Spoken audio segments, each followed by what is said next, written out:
Hey, welcome back to Fluxx Talks. This is Anshu Jain, and today I'm honored to be joined by Chris Kalisz, the founder, owner, and lead educator of SRT Therapy. Well, Chris has pioneered a gentle, holistic approach to healing the body and nervous system, helping people overcome chronic pain, trauma, and tension through intentional stretch and release work. Chris, it's so great to have you here at our show. Thank you for joining us. Pleasure to be here. Well, before we talk about anything else, I would want to understand that what exactly is SRT therapy? Sure. So SRT therapy stands for soft stretch release techniques. It's a nervous-based system to stretch therapy focused on soft, slow, safe, and supported applications to directly and intentionally work with the nervous system, the fascial system, the lymphatic system, which then leads us into our muscles and our joints in a safe manner. So the 4S that we deal in is soft, slow, safe, and supported. Yeah. Right here. Now, how did you end up coming into this business? I came into this business as a personal trainer about 20 years ago, and then I get bored very quickly. So I became a corrective exercise specialist and a specialist in exercise therapy. And then about 8 years ago now, I started looking into fascia and understanding what the world of fascia pertained to. And through my own injuries as a professional wrestler in the past, I started diving into the nervous system.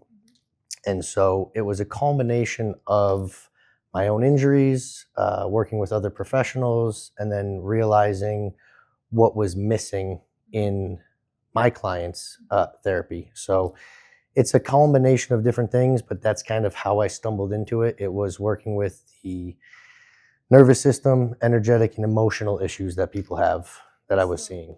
One after the other, you started getting into the intricacies of the issues which are somehow interlinked and interrelated, if I'm not mistaken. Yes. Right? They're all connected. Okay. Now you deal with a lot of clients today. You've had a successful career. What is the biggest issue or challenge that you see that they're facing in terms of therapy, or something that they're not aware of completely? For the clients? Yeah. One of the biggest things that I've seen in the last 6 years of teaching SRT is the disconnect of the nervous system. So we're still in a very focused industry on muscles and bones. We have massage therapists, physiotherapists, chiropractors. And so understanding that the nervous system is integral to every other system in the body. And when people aren't responding well to just the massage or just the physical therapy, we have to take a deeper look into the underlying systems that are operating the muscles, helping move bones, intertwined through the fascia. So I would say that tends to be the biggest issue that I've seen, is a better understanding or a lack of understanding for how intricate the nervous system is. Or instead, we can say it is the lack of awareness. Yes. Yeah. Lack of awareness. Okay. Where do you see the therapy stands today? I mean, in terms of market understanding, when we say that there's a lack of awareness, because most of the people, when we face any kind of issues, health issues, mental health or physical health issues, we rarely think of SRT. Do you agree? Yes. SRT is relatively new.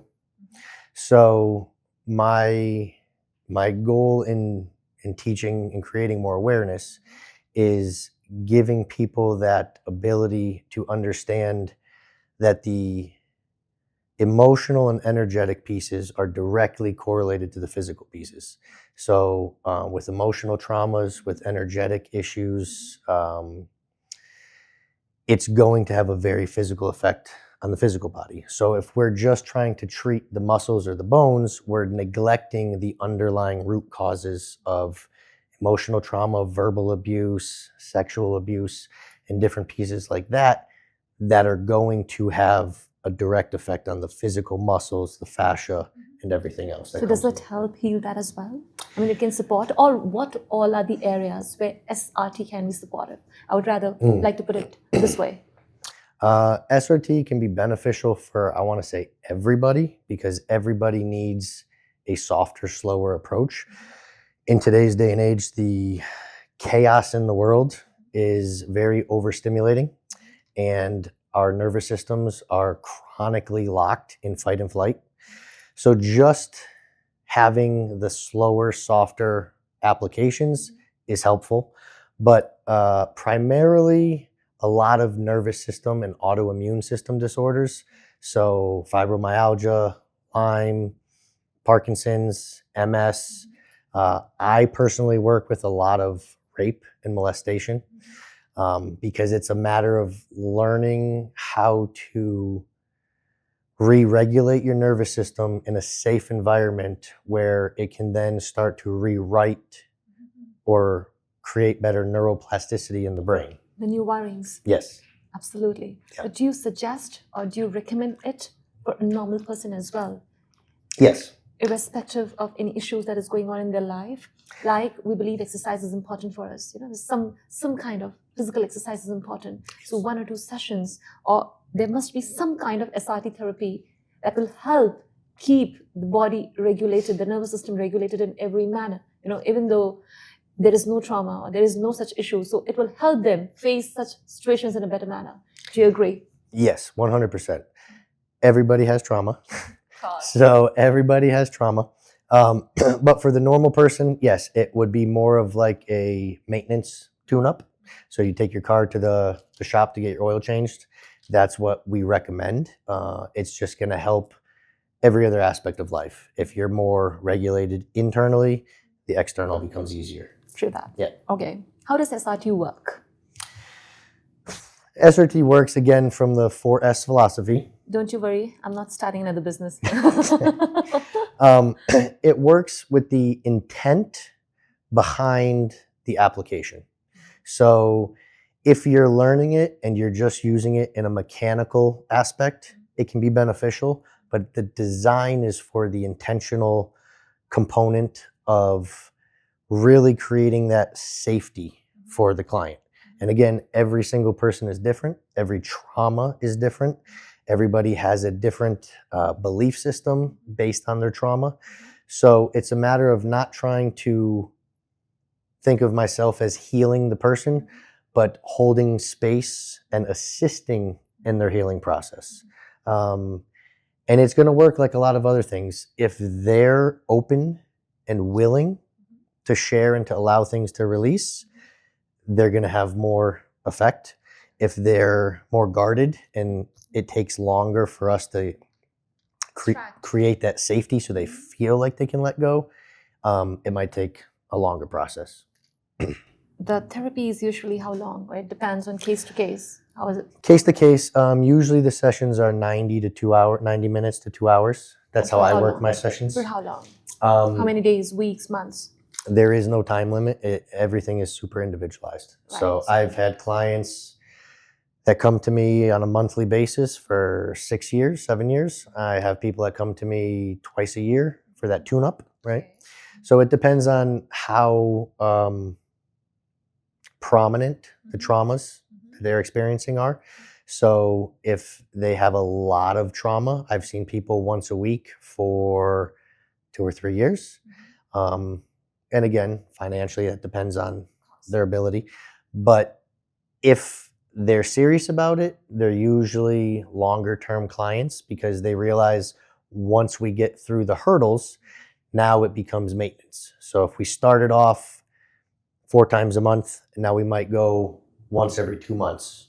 Understand. Yeah. So it depends case to case, how your body is reacting, how supportive you are, and the overall scenario. Yes. Got it. Well, we got to learn a lot about SRT. Now I'm going to get a bit personal and get to know you as an individual, about your business, about your journey, about your purpose. All right. Let's start it right here. We know that while you were setting up this firm, you faced a lot of legal issues, if I'm not mistaken, right? Yes. So how did you navigate that scenario and situation? So the legal issues came about from another company. I started this company in 2019. And 6 months later, I was in a legal battle with another larger organization. And it just really came down to trying to squash competition.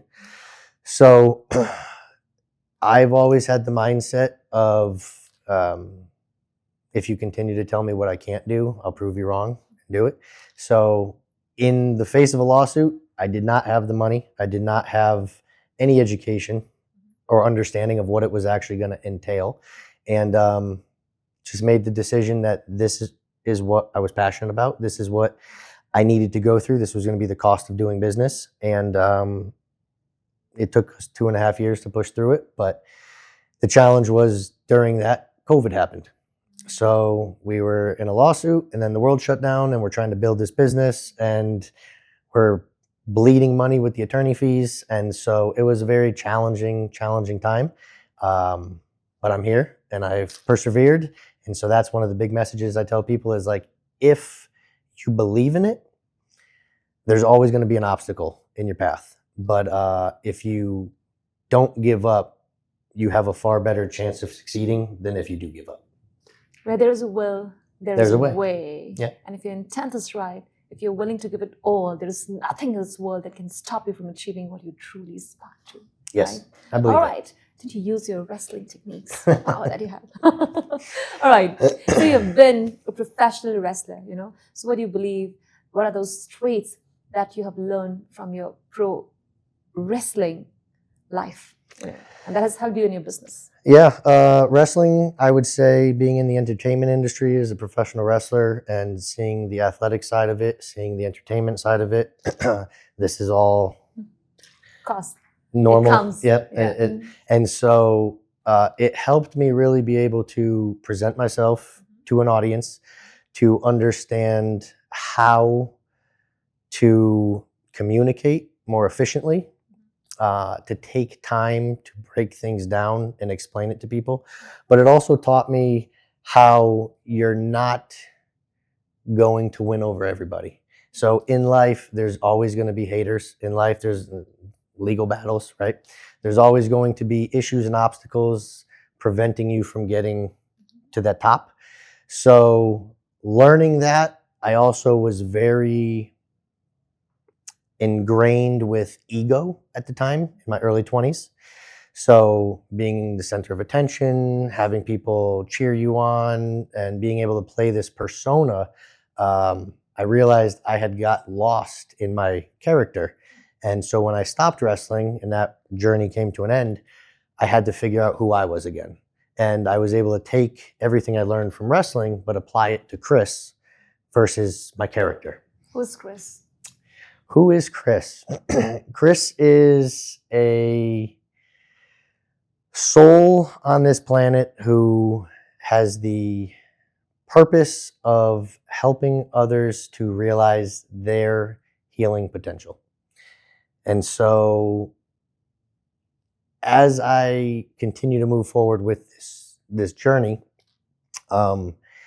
it's not about Chris. I had my time as a wrestler. I was in the limelight.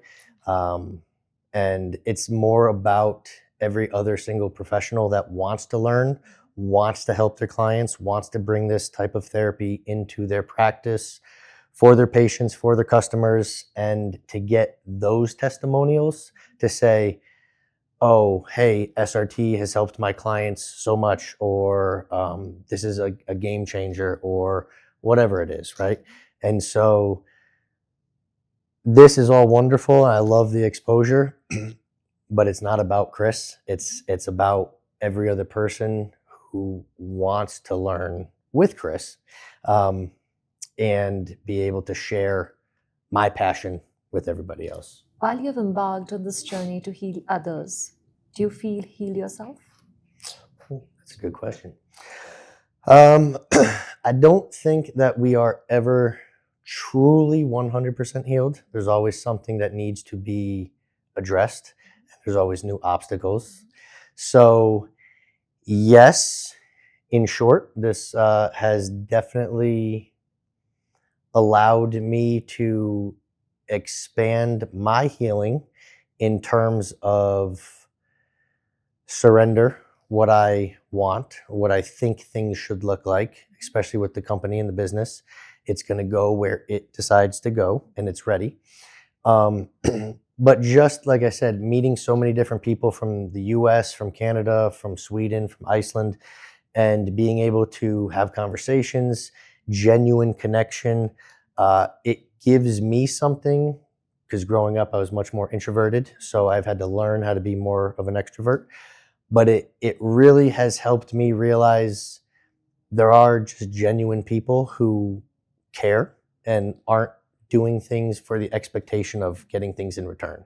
And that has been a big lesson for me, is allowing people to help me along the journey and understanding it's because they just genuinely want to help, or they just genuinely care about me, which has been a challenge in my life.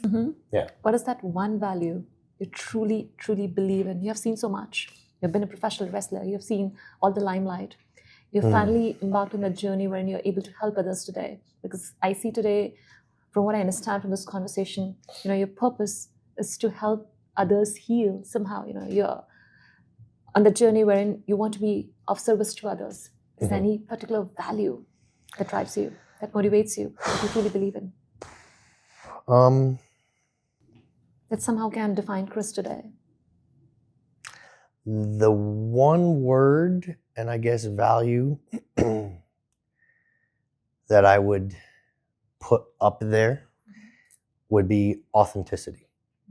So becoming my authentic self over, I'll be 40 next year, so 39 years, playing a wrestling persona for 12 years of my life, being a different version of who I was, going through my own relationships and struggles in personal relationships and professional relationships, becoming and finding my authentic self, which has rubbed a lot of people the wrong way.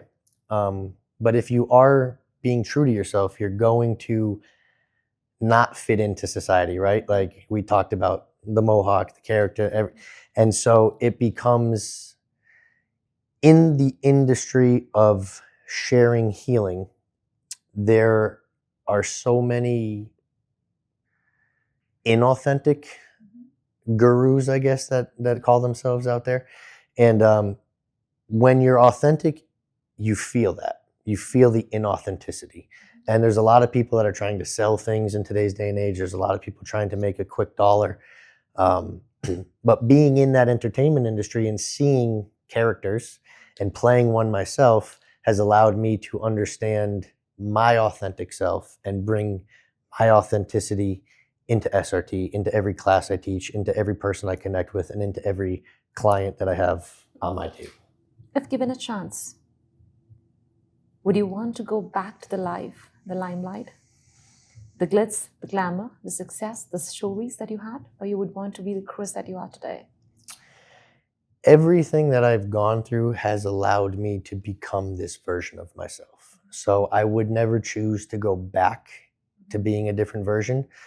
In wrestling, I don't miss the politics.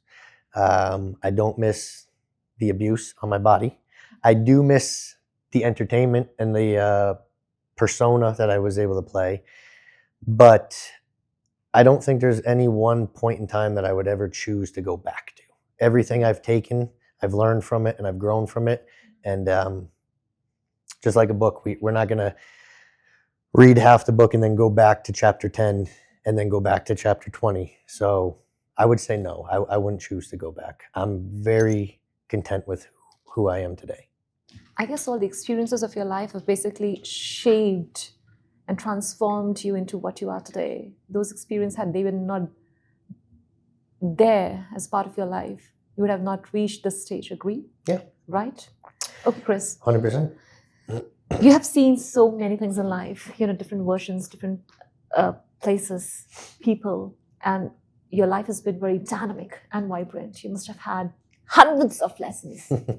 What is something that has touched you deep down, that lesson, that you would want to give to the people, make them understand and realize? Yes, there's there's a lot of lessons. There's a lot of lessons. The biggest realization from all of my lessons that I've had is the more I travel, the more people I talk to, the more courses I teach, the more places I get to see, every day gone is a day gone. The one thing that you can never buy back is time. And so at 39, I feel like I need to do more. I need to do more. And this year alone, I've been in 43 states and 6 countries, and I've taught almost 20 courses. And I'm always like, man, this year's gone. It's done. I can't get this year back. And so a lot of people are fearful to get started, to do things that they are passionate about, because what if I fail? What if there's no money? What if I don't, X, Y, and Z? What if I'm in a lawsuit? And fear is a part of the process, right? Fear is a part of the growth. We learn through positive and we learn through negative. And most people are trying to avoid the negative experiences. And so the biggest lesson I've learned is you have to have both positive and negative. And like through my lawsuit, through the pandemic, through other personal issues in my life, you do more growing through the hard times than you do through the easy times. And every obstacle I've had to go through or overcome, I've always ended up in a better place. So even when I get hit with new obstacles that I don't want to deal with, I know, okay, when we go through this, we're going to be in a better place. And so failure is just a part of success. Without failure, there is no success. And so if you never fail, you probably haven't tried. How would you taste success if you've never failed in life? Sure. What kind of joy would Or that bring appreciate you? it. Of course, Yeah. goes without saying. Right. Well, you mentioned that you've been doing so much all around. Do you ever find the need that you need to pause, take a break sometime? Yes. As you can tell, my voice is, I think the year has finally caught up to me. But usually on my birthday and at the end of the year, I will do much more self-reflection. I like to focus on everything that I've gone through in the last year, find gratitude and joy in everything that I've accomplished. And I look forward to the next year of where it's going, what the next year is going to look like. But yes, I am very on in public. So it's that fine balance of go home, sit with no TV, meditate, just ground myself, or the gym is a huge part of my life. So put my headphones in and just go and move weight. But yes, balance and solitude is... It's important to be boring at times, right? Yes, boring. I mean, you can't go wrong. What people go and what people think is boring. And I hope you understand what I mean. Yes. Yeah, right. Okay, that brings me to my final question. Yes. After having achieved so much in life, after having seen success in every domain of your life, be it your wrestling career, be it the entertainment industry that you've been in, the fitness, you look, the way you appear, and the SRT therapy, I know the future is quite bright because this is going to be the need of the hour. Beyond the titles and achievements, what is success to you? Success to me is continuing to follow your path and your purpose, even when you know other people aren't going to agree with it, or people are going to question why, and perhaps your sanity, like with my lawsuit, why don't you just give up? It's not worth it, and all this money. But again, it goes back to each day gone is a day gone. And so success is doing what you feel called to do and doing it to the best of your ability for as long as that is sustainable for you. For me, it doesn't matter whether I have 4 people in a class or 20 people in a class. It's these people are wanting to learn from me. They're wanting to help their clients. They're wanting to dive deeper into their own education and knowledge. And so to me, that's success. The ability to have this interview with you and be invited to the Fluxx Wars is success. Is this something that I need? No, but it's something that is nice, little rewards along the way. So again, success, I guess, to me is continuing to do what your called to do and doing it to the best of your ability, and understanding that you're going to have obstacles, and just continue to take one step in front of the other because at the end of the day, we all have the same destination. I'm not in a rush to get there, but I want to experience as many different experiences along that journey before I reach that destination. So, yeah. Right. Well, I wish you all the very best. It has been such a phenomenal experience knowing about your professional journey and personal journey as well. It was not part of the course, but then I wanted to know you more and more as a person. Yes. And we're pretty sure that you all had a great time listening to this conversation and to know more about Chris. Certainly, we're going to be having another segment because this one segment is not sufficient to know you completely. There is so much of knowledge sharing happening here, which is going to be benefiting the people who are connected with us at the moment. But then, thank you so very much, Chris, for being a part of our show. And to all you wonderful people, if you would want to enjoy more such interesting conversations, all you need to do is to connect with us on our social media handles, Instagram, Facebook, and LinkedIn, Fluxx Talks. And don't forget to subscribe to our YouTube channel, Fluxx Talks. Thank you, Chris. Thank you so very much for joining us today. Thank you. Pleasure. Thank you.